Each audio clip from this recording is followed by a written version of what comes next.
प्राचीन भारत की धरती पर ऑक्सफोर्ड या कैम्ब्रिज से भी सदियों पहले खड़ा था ज्ञान का एक अद्भुत प्रतीक, जिसका नाम था नालंदा विश्वविद्यालय। 5वीं सदी में स्थापित नालंदा केवल एक विश्वविद्यालय नहीं, बल्कि एक जीवित सभ्यता थी। फारस, तिब्बत, चीन और कोरिया से विद्वान यहाँ ज्ञान की लौ से आलोकित होने आते थे। यहाँ 10,000 छात्र और 2,000 आचार्य साथ मिलकर ज्ञान की ऐसी बातें करते थे जो आने वाले युगों की दिशा तय करती। आर्यभट्ट, नागार्जुन और वेनसांग सब इसी भूमि की देन थे। यहाँ विज्ञान और आध्यात्म साथ चलते थे। जिज्ञासा हर सीमा को तोड़ती थी। ज्ञान खुलकर सांस लेता था। लेकिन 1193 ईस्वी में अंधकार ने दस्तक दी।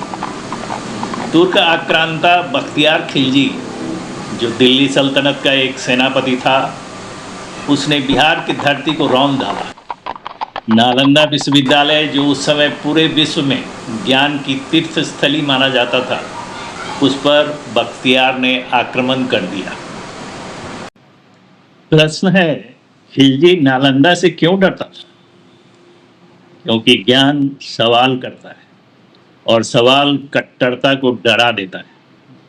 ज्ञान सत्ता की आंखों में आंख डालने की ताकत रखता है, अंधे शासकों को चुनौती देता है। अपने उन्माद में खिलजी ने हुक्म दिया, नालंदा की लाइब्रेरी जला दो। सैकड़ों वर्षों की ज्ञान पूंजी, ताम्रपत्रों और हस्तलिखित ग्रंथों को आग के हवाले कर दिया गया। कहा जाता है, इतनी पांडुलिपियां थीं,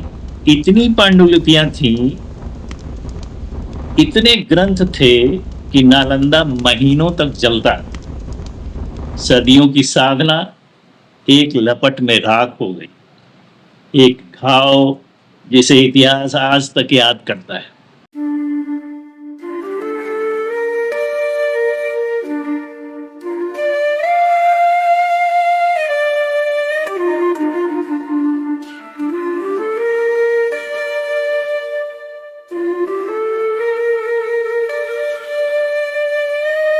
और आज भी दुनिया के कई हिस्सों में कट्टर विचारधाराएं विचारों को कुचलने का काम कर रही। कभी किताबें जलाकर, कभी कलम तोड़कर। बामियान की बुद्ध प्रतिमाएं, मोसुल, पामीरा, निर्मुद इत्यादि की घटनाएं इस बात का गवाह है।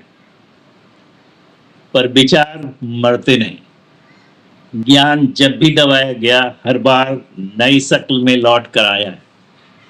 आज भी हर सवाल, हर सच, हर स्वतंत्र सोच में नालंदा जीवित है। और मिट्टी में मिलाए जाने के बावजूद नालंदा यूनिवर्सिटी मानो अपने ही राख के ढेर से एक बार फिर से उठ खड़ा हुआ है। बिहार के राजगीर में लगभग उसी जगह फिर से एक नए नालंदा यूनिवर्सिटी का जन्म हो चुका है। इसका प्रारंभ 19 जून 2024 को भारत के यशस्वी प्रधानमंत्री श्री नरेंद्र मोदी ने किया। विचार कभी मरते नहीं, हर बार लौट कर आते। नालंदा तो यही कहता है।